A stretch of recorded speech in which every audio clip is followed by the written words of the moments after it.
The movie begins by stating that a breakthrough new technology, CRISPR, was formulated in the year 1993 and allowed scientists a way to treat incurable diseases through genetic editing. However, in 2016, the US intelligence community declared that this process creates weapons of mass destruction and proliferation. And now, in a space station called Athena-1, Dr. Carey finds herself stuck with a lab rat modified with CRISPR. After she gets to the escape hatch, she finds it locked. Immediately, she communicates the situation of the space station to Brett and Claire inside the control room. Claire, who is CEO of the biotech company Energyne, warns Carey that she won't be allowed to leave the station if she doesn't bring all the research samples known as mutagens with her. With no other option, she goes back inside and starts collecting the samples. Suddenly, red lights fluctuate and the terrifying rat finds her, but she manages to quickly escape to a pod and leave Athena-1 before it explodes with the rat inside. Damaged by the creature's scratch, the capsule's glass breaks, destroying the entire pod and killing Carey instantly. Meanwhile, somewhere in San Diego, Davis Okoye, a primatologist, leads Nelson, Amy, and Connor inside a gorilla enclosure. Davis tells them about Pavo, a gorilla who is the newest member there. Afterward, he reminds all three about the training and moves on to the enclosure. Pavo seems to be angry about being in the new environment, but Davis uses his skills of sign language to calm him down. Suddenly, George, an albino gorilla who has long been Davis's greatest buddy, enters the enclosure. Connor panics and runs. Pavo follows him and pursues him until George topples him. Despite this, George appears to have a fantastic sense of humor and enjoys mocking others. Davis tells George to be kind to Pavo and accept him in the troop because poachers killed his entire family. Davis asks George for a fist bump, but when George responds with a middle finger, everyone around him chuckles. As Davis leaves the sanctuary, Amy asks him if he would like to have a drink in the evening so they can discuss the submission technique he has used on the gorillas, but he politely refuses and says he has some plans. Later, he tells Nelson that he wants to spend time with his dogs. We find out that Davis likes to spend more time with animals than with people because he believes that they understand him better. Later in the evening, the three mutagens which Carey had grabbed earlier drop to Earth. The first one lands near the gorilla enclosure, exposing George to a green gas emanating from the container, while the second lands in the forest near a pack of wolves, exposing one of them to the gas. The final one falls into a river in the Everglades National Park. As Davis arrives at the sanctuary the next day, he learns about George's strange behavior and unexpected entry into a grizzly enclosure. When he enters the enclosure, he is horrified to see that his best friend has ruthlessly slaughtered a grizzly bear. In addition to apologizing to Davis, he admits to killing the bear. However, the most surprising part is just how much the gorilla has grown in size. Soon, he is informed by Connor about the mutagen container they have discovered nearby, and Davis retrieves it. Meanwhile, Brett, who is Claire's brother and a shareholder in Energyne, is enraged to find that his little space station has been entirely wrecked. He is also concerned that the value of his firm is collapsing. Meanwhile, Claire is content and unconcerned about the money she lost because the successful mutation demonstrates that Project Rampage was successful. More importantly, the American Meteor Society has located one of the samples, so she immediately orders a private military firm to grab the container before anyone could connect it to Energyne. Burke is the military team's leader, and he gets to the location of the second container with his crew. When Burke arrives there, he discovers that all the wolves have been killed. He warns Claire that the mutagen container is damaged. After seeing all the dead wolves, Claire commands him to capture the mutant wolf, dead or alive. In the meantime, Dr. Kate notices the Athena-1 disaster on TV and leaves for the sanctuary to meet Davis. At the sanctuary medical lab, Davis is checking George's blood work findings and believes that they are in error because his blood has a dangerous dose of growth hormone that may instantaneously kill him. When Kate runs into him, she discloses that the container that landed on George's enclosure is her sample. Davis doesn't allow her to join the research. However, she explains how the infection in the container changed George's genes, causing him to develop swiftly and become hostile. She claims she is the only one who can cure George of his condition because she produced the mutagen. Eventually, Dave decides to accept her help. Suddenly, George loses control and escapes his cage, frightening everyone as he rampages across the sanctuary. Several police vans reach there and the officers pull their guns on the wild gorilla, but Davis asks the officers to lower their weapons to calm George down.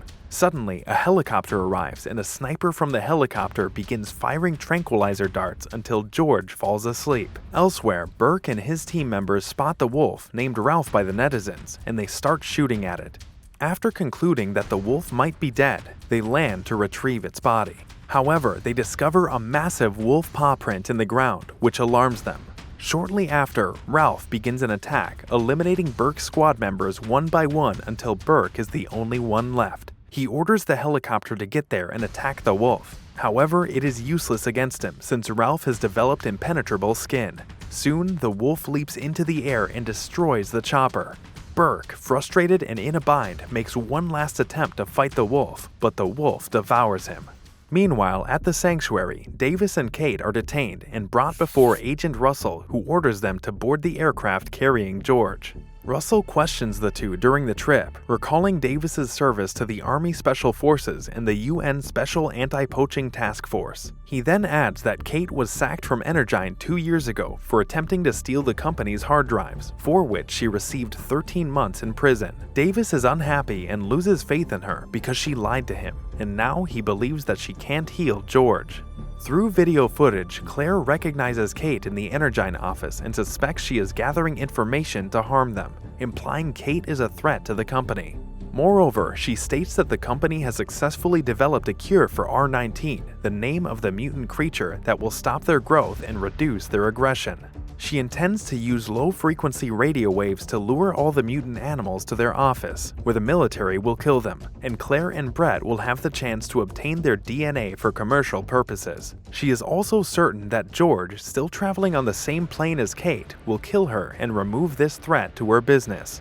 When she finally turns on the device, Ralph stops thrashing around and starts running in the direction of the radio wave's origin. The previously ingested container-eating crocodile is likewise impacted and begins moving toward the tower. As intended, George awakens and destroys the cage, spreading havoc. The armed men open fire at the beast, but the bullets don't have any effect on him either. Unfortunately, a container with combustible material is shot and it explodes, damaging the aircraft in the process. Somehow, Davis manages to attach parachutes to himself, Kate, and the unconscious Russell just before the plane crashes.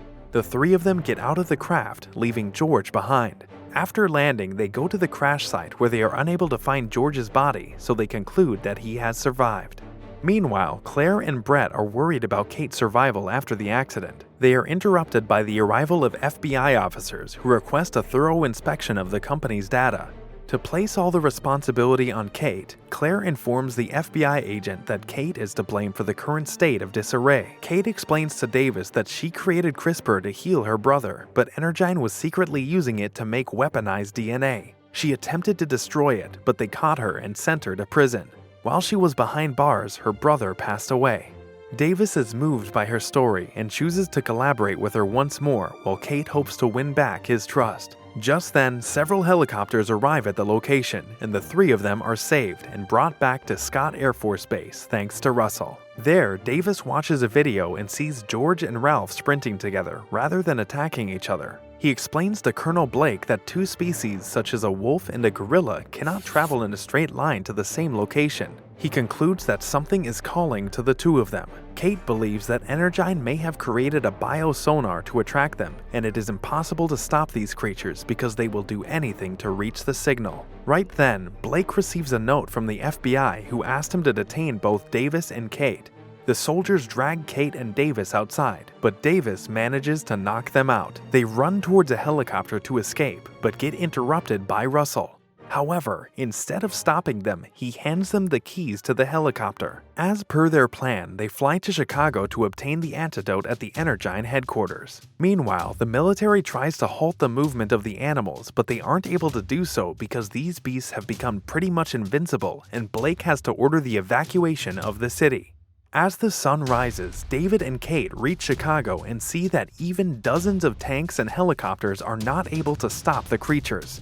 Meanwhile, the colonel is informed of a heavy movement in the water, and right then the mutant crocodile comes out and begins causing even more chaos in the city. Finding no other option, Blake orders the preparation of the Moab, a massive bomb that can kill half of the city. Russell tries to sway his decision by informing him that Kate and Davis are on their way to fetch the antidote. However, he dismisses the idea because they have stolen his chopper. The massive bomber takes off and heads toward the city where Kate and Davis have successfully entered the headquarters and are now searching for the antidote. Meanwhile, Claire with her brother prepares to leave the city in a helicopter, but she notices Davis and Kate in one of the CCTVs. Kate tries to access the hard drives, but she is unable to, as the FBI officers have already disconnected them. Eventually, Davis locates the antidotes, but as soon as Kate retrieves the dose, Claire gets there and asks them to hand over the antidotes and leave with her. When they refuse, Claire takes the gun from Brett and shoots Davis in the stomach. Kate is left with no option but to hand it over to her. However, she manages to conceal a vial of antidote in her pocket before handing it over to Claire. Leaving Davis behind, the three of them reach the top of the structure to get into the chopper. Suddenly, George climbs to the top of the chopper and smashes it. Kate is nearly killed by debris, but Davis arrives in time to save her. Kate tells him that she was able to conceal an antidote. Davis comes up with a plan to give it to George so that he can help the other two.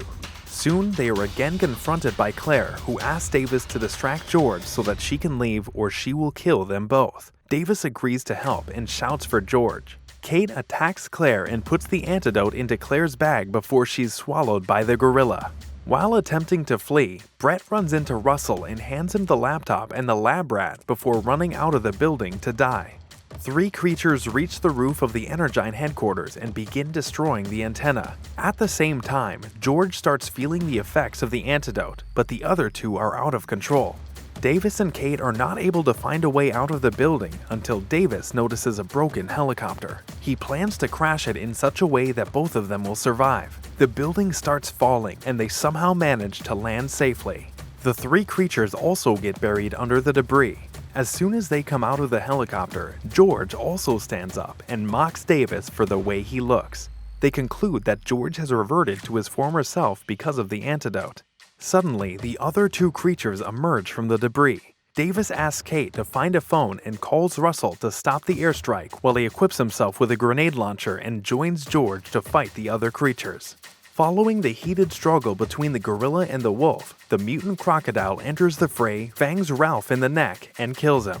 Meanwhile, Kate reaches a military base where she encounters Russell. He calls Blake and asks him to have a look at the city, which he does through drone cameras. As the wolf is down, the battle is going on between George and the crocodile, who overpowers George in every possible way. Davis tries to help him by launching grenades into the crocodile's neck, but the crocodile recovers from this blow. Soon, the crocodile tosses George against a steel bar, stabbing him in the chest. The crocodile is about to kill George when Davis uses the destroyed helicopter's gunfire and missiles to grab its attention. As a result, the crocodile comes after Davis and nearly kills him. Fortunately, George, who has now equipped himself with a steel rebar, leaps into the air and slams it into the eyes of the crocodile, putting an end to its terror. After seeing this, Blake aborts the bombing mission so all the bombers revert back to their base. Davis reaches George and thanks him for saving his life. He extends his hand to exchange a fist bump, but George's hand falls lifeless. This leaves Davis distraught as Russell and Kate arrive there. They console him, saying George has saved many lives. Suddenly, Davis notices George's eye twitch and hand flutter, signaling that he was only fooling around. All of them laugh as George again shows him his middle finger. As they begin to assist the people, they discuss where to place George, to which Davis replies that it shouldn't be an airplane in any case. If you enjoyed that recap, I got a good feeling you'll enjoy this one too. Click on the video on your screen for more.